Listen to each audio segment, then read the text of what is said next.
Hello, Hello. bonjour à tous. Comment ça va? Ça va? Je sais pas où il faut regarder. Tu regardes de là? Ok. Alors, bonjour à tous. Est-ce que vous nous entendez? Est-ce que vous nous voyez bien à l'endroit, dans le bon sens? On se posait la question. Ok, salut Didier. Ah, génial. Bonjour Didier. Bonjour Virginie. Willy, Philippe. Hello. Merci à vous d'être là, Seb. Bonjour à tous, on est ravis de vous retrouver pour ce mardi. Mardi donc à 12h30, on se retrouve chaque semaine pour les mardis de Sabrina et Jean-Philippe.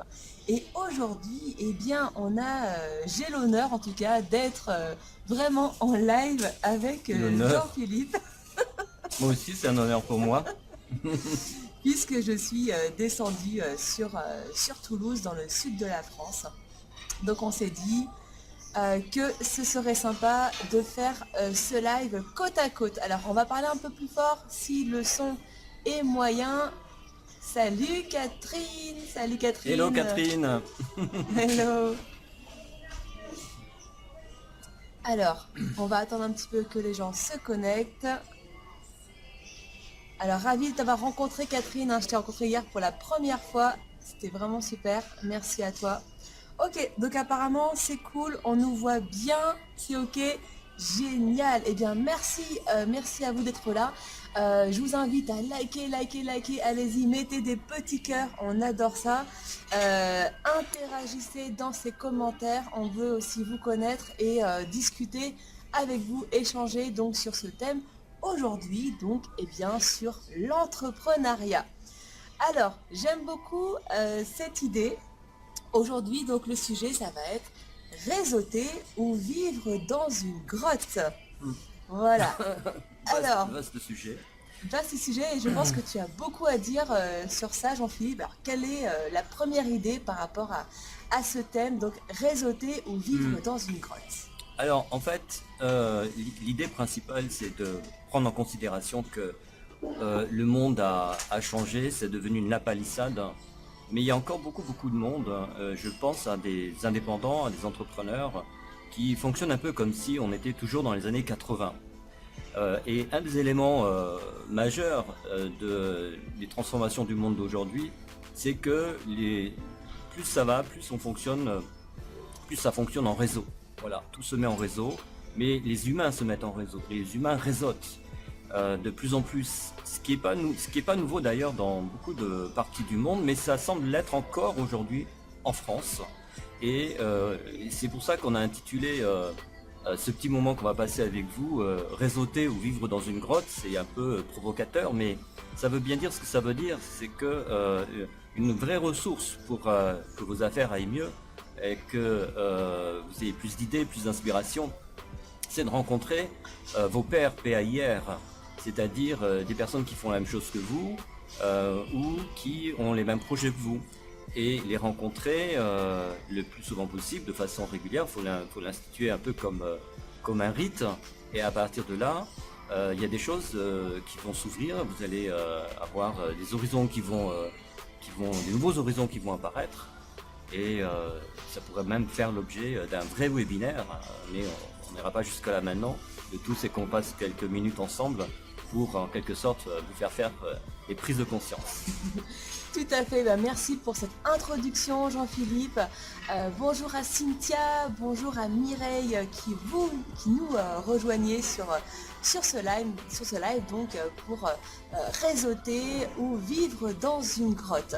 Alors par rapport à cette idée que tu disais, il y a aussi le fait, et bien voilà, ce qui est important c'est le réseau dans quelques domaines que ce soit, et bien c'est de travailler à plusieurs pour pouvoir réussir son activité.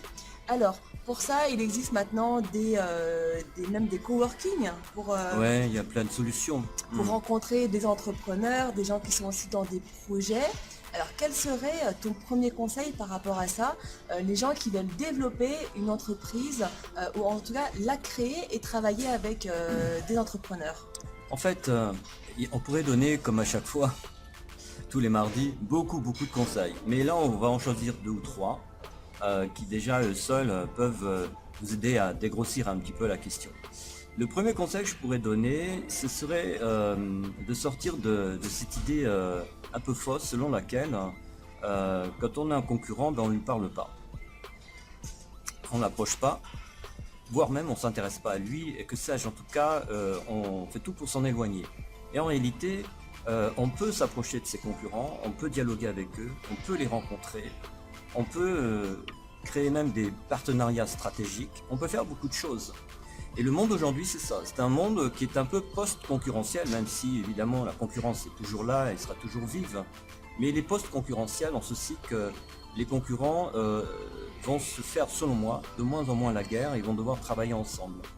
Voilà, parce que il y a plein de raisons, je ne vais pas rentrer dans les détails, mais retenez cette idée intéressante que c'est un premier conseil, c'est que sortir de cette idée de croire que les concurrents sont à éloigner de notre relationnel est une idée contre-productive. Tout à fait, je suis d'accord avec toi, le fait que ben voilà, la concurrence finalement, elle est là, mais il faut s'en servir pour pouvoir travailler ensemble, cette cohésion d'équipe et de partenariat qui fera que votre business va se développer. Donc surtout, la concurrence, il faut s'en servir de manière positive et pas penser justement que ça va jouer sur votre entreprise. Au contraire, donc il faut se rapprocher de personnes qui ont les mêmes projets que vous et voir comment vous allez pouvoir travailler ensemble. Ouais, c'est tout à fait ça. Alors la deuxième chose, on parle de vie sociale professionnelle, c'est-à-dire créer une vie sociale pro. Alors qu'est-ce que tu entends par là? Une vie sociale professionnelle, c'est tout simplement sortir, voir du monde, entrer dans des clubs, en particulier des clubs d'entrepreneurs. Ça a l'air un peu formalisé, un petit peu formel, mais ça n'est pas tant que ça parce que c'est aussi beaucoup de moments conviviaux et à l'occasion desquels vous pouvez tout simplement échanger des contacts, nouer des partenariats, en tout cas imaginer des partenariats. Et ça ne peut se faire que si vous sortez de chez vous, que vous rencontrez d'autres entrepreneurs ou d'autres personnes qui veulent le devenir, peu importe. Et c'est ce que j'appelle avoir une vie sociale professionnelle. Voilà, si vous êtes trop dans votre bureau, trop chez vous, surtout les web entrepreneurs, trop chez vous, c'est mortel, vous ratez probablement beaucoup d'opportunités business. Surtout que maintenant, avec l'ère d'Internet, on a souvent tendance à rester confiné chez soi, derrière son écran d'ordinateur, alors qu'il y a de multiples raisons. J'en sais quelque chose. Moi aussi, je crois. Et oui, quand on aime son travail, forcément, on passe des heures. Alors que non, l'idée, c'est quand même de s'ouvrir à autre chose et puis d'être beaucoup plus sur le terrain que de rester donc derrière son écran d'ordinateur. Donc ça, c'est créer une vie sociale professionnelle. Est-ce que tu peux apporter un dernier conseil justement pour nos audiences aujourd'hui? Donc salut Steven, Patrick, Thierry, Sofiane, merci à vous d'être là aujourd'hui pour ce live donc dédié à l'entrepreneuriat. Alors, un dernier conseil justement pour que les personnes qui veulent développer leur activité d'entrepreneur puissent aller plus facilement vers les gens, vers les entrepreneurs pour créer une relation et des contacts professionnels. En fait, une démarche que vous pourriez entreprendre, c'est d'identifier dans votre secteur, dans votre thématique, les leaders, les influenceurs, mais plus les influenceurs que les leaders, et c'est une technique assez inspirée d'ailleurs du blogging. Quand on blogue et qu'on veut que ce site soit visible, une façon d'opérer qui est très intelligente, c'est de networker avec d'autres blogueurs, et en particulier avec des blogueurs, on va dire, qui ont le vent en poupe et qui sont un peu leaders, et même un peu plus qu'un peu. Et on peut s'inspirer de ça et le transposer dans beaucoup d'autres domaines. Parce qu'en fin de compte, quand vous vous approchez de ces influenceurs, de ces leaders, ça peut vous donner évidemment au-delà d'une source d'inspiration, ça peut vous donner aussi des opportunités de partenariat. Et à partir de quoi, ben, vous allez sans doute aller un peu plus vite parce que vous allez dans le giron de la dynamique de ces leaders ou de ces influenceurs. Et c'est fatal que vous en profitiez. Évidemment, il faut arriver à les approcher avec des propositions solides qui les intéressent. Mais la première démarche, pour revenir un peu sur ça, c'est identifier déjà qui est vraiment un influenceur dans votre domaine. Et c'est pas forcément d'ailleurs une entreprise en tant que telle, ça peut être tout simplement un journaliste spécialisé dans votre domaine et qui a une certaine aura, une certaine notoriété. Et c'est un influenceur. Donc entendez le mot influenceur au sens large, pas forcément un leader économique. Tout à fait. Ben, merci beaucoup Jean-Philippe pour ces précieux conseils. Donc le thème d'aujourd'hui c'était réseauter ou vivre dans une grotte. Donc vous avez bien compris que l'idée, eh bien, c'est malgré voilà, votre business quel qu'il soit, eh bien sortez de chez vous, créez-vous des contacts d'entrepreneurs. Il y a quelque chose aussi de très intéressant dont on peut parler, ce sont les masterminds. Aller voir des groupes justement d'entrepreneurs, de businessmen.